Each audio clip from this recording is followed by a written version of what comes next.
और जब शूर्पणखा जाती है कहाँ? रावण के पास, जब लक्ष्मण जी नाक काट देते, वो कैसे बोलती है? उसके प्रत्येक बात में अशिष्टता का पता चलता है, बड़ी अशिष्टता से बोलती है। अशिष्टता का बड़ा भौंडापन। क्या कह रही है शूर्पणखा? जब लक्ष्मण जी ने नाक काट दी, खरदूषण को ही मार दिया भगवान राम जी ने, तो पहुंची रावण की सभा में। बोली वचन क्रोध करी भारी, देश तोष कई सोरती विसारी, करसी पान सो वसी दिनो राती, सोधी नहीं तब सिर पर आराती। शूर्पणखा बोल रही है रावण से, है?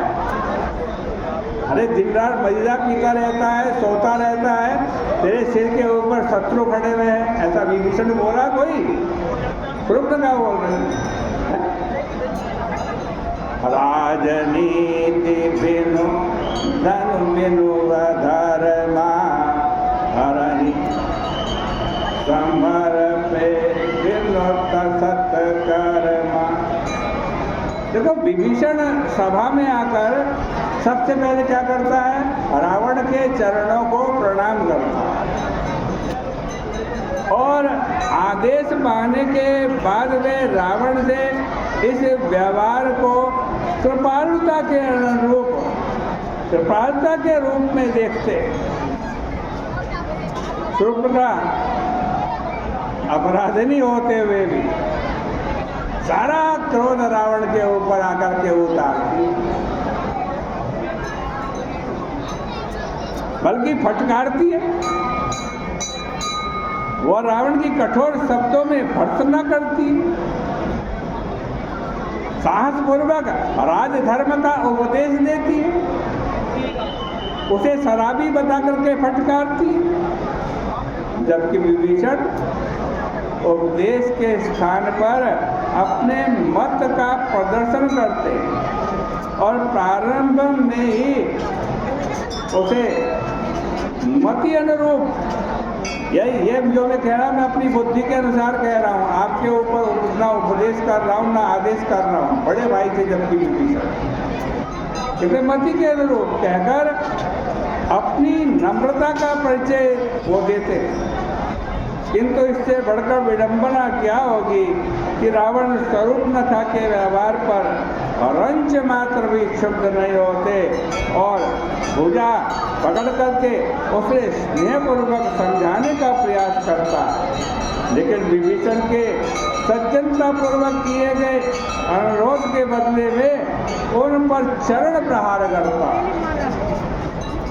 मनु का एक नीति वाक्य है और वो रावण के ऊपर पूरा पूरा चरितार्थ होगा।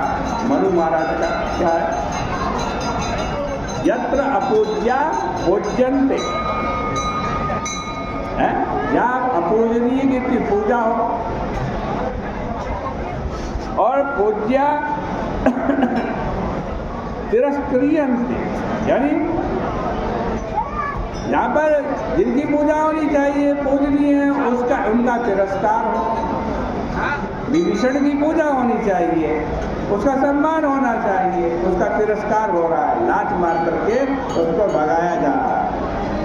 इधर शूर्पणखा का जो व्यवहार है तो उसकी कोई पूजा होनी चाहिए, उसका तो तिरस्कार होना चाहिए, उसको दंड देना चाहिए, वहाँ से भगा देना चाहिए।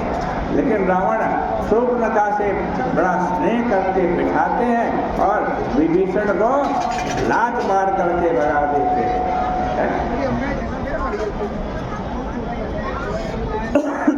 लेकिन मनोवैज्ञानिक दृष्टि से इस विरोधाभास के पीछे भी कुछ कारण प्रतीत होते हैं। क्यों वो शूर्पणखा के अपमानजनक बात को भी सहन कर रहे थे? देखो, शूर्पणखा के पति वित्तजिह्वा थे, रावण ने उसका वध कर दिया और वध करने के बाद रावण के मन में अपराध जन्य भावना थी, मैंने बहन का बड़ा बुरा किया। शूर्पणखा के प्रति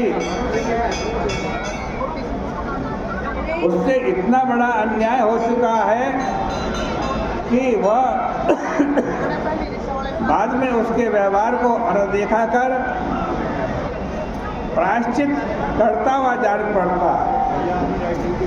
इसके द्वारा भी उसे असंतुलित निर्णय का परिचय प्राप्त होता है। पहले तो आवेग में आकर रावण ने अनौचित्यपूर्ण कार्य, बहन के पति को मारना अनौचित्य है, वो कार्य कर दिया और बाद में शूर्पणखा को इतनी छूट दे दी कि वो मनमाना आचरण कर सके। दो प्रकार के अतिरेकों का यहाँ परिचय है और विभीषण के प्रति जो तत्कालिक रोष है उसका भी कारण है, लेकिन उसकी चर्चा कल करेंगे।